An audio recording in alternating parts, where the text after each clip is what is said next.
So, lads, Caitlyn Clark got voted in as a team captain. She was officially voted in as a team captain for the WNBA All-Star Game. Shock? Not whatsoever. Not whatsoever, because obviously we haven't seen the full WNBA All-Star voting. And her being voted in as a team captain is a big one. It is genuinely a big one.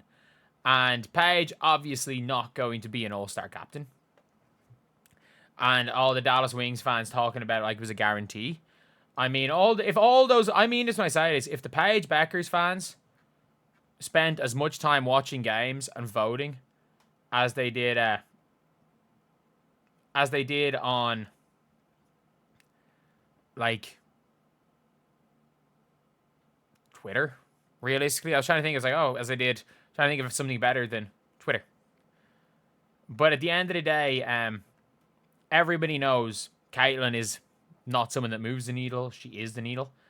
And one of the great things is that the actual best player so far this season has been the other team's captain. And by the way, if Fee Collier is healthy for the rest of the year, she's winning MVP. And absolutely deserved. An absolutely deserved spot there. And obviously the All-Star voting ended yesterday.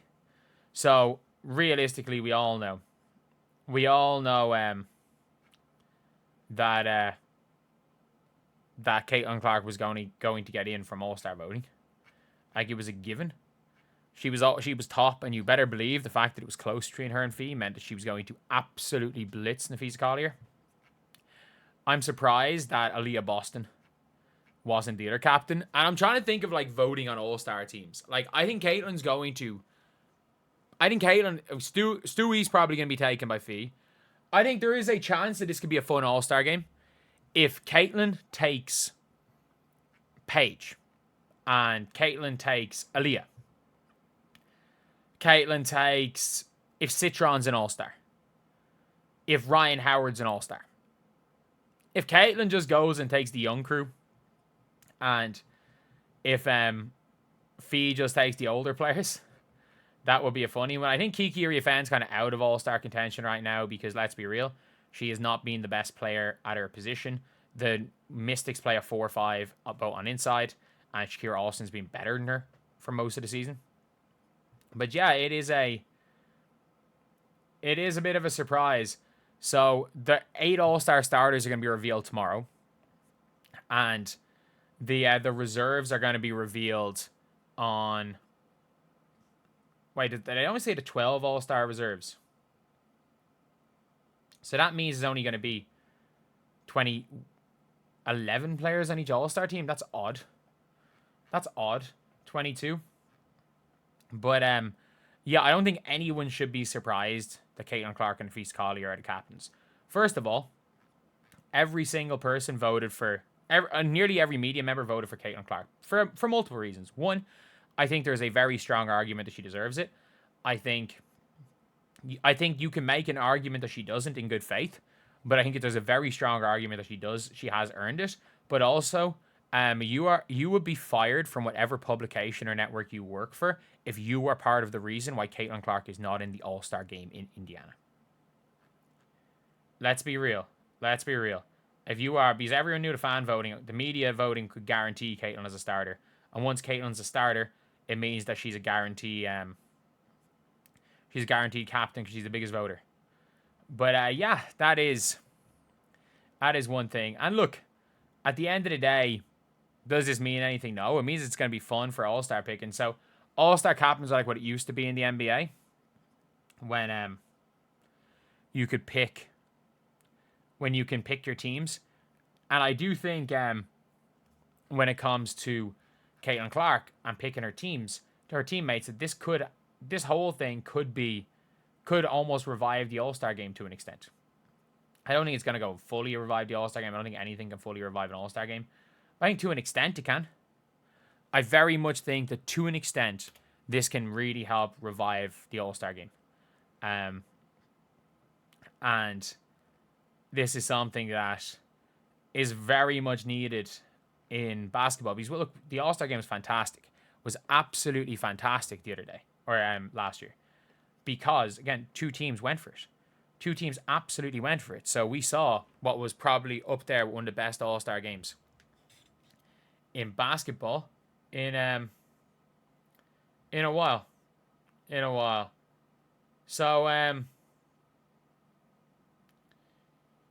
yeah, it is. It is what it is. So let me know what you guys think. Do you guys think that Caitlyn Clark should be an all-star? I think that it's very, very difficult for her to say no. I think when she's been on the floor, she's played like an all-star starter. I think Kelsey Plum, I mean this when I say this, Caitlyn Clark has won more games than Kelsey Plum on the floor. I think maybe you can make an argument that Kelsey Plum has, not Kelsey Plum, that Kelsey Mitchell, because she's played more games, but clearly when they play, the best player on the team is Caitlyn Clark. But yeah, I know a lot of people are probably going to be pissed. I'm going to probably look at some of the comments. I don't really want to do it in this one because I want to give my own opinion.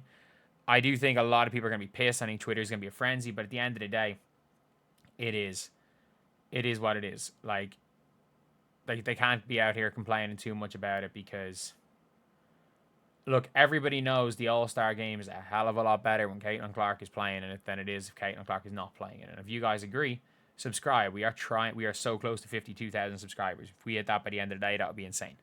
So anyway, yeah. Like, All-Star game, I assume she's gonna play. I don't, like, for me anyway, I don't think if she's not 100% she should play. I think if she's not 100%, don't play. Straight up.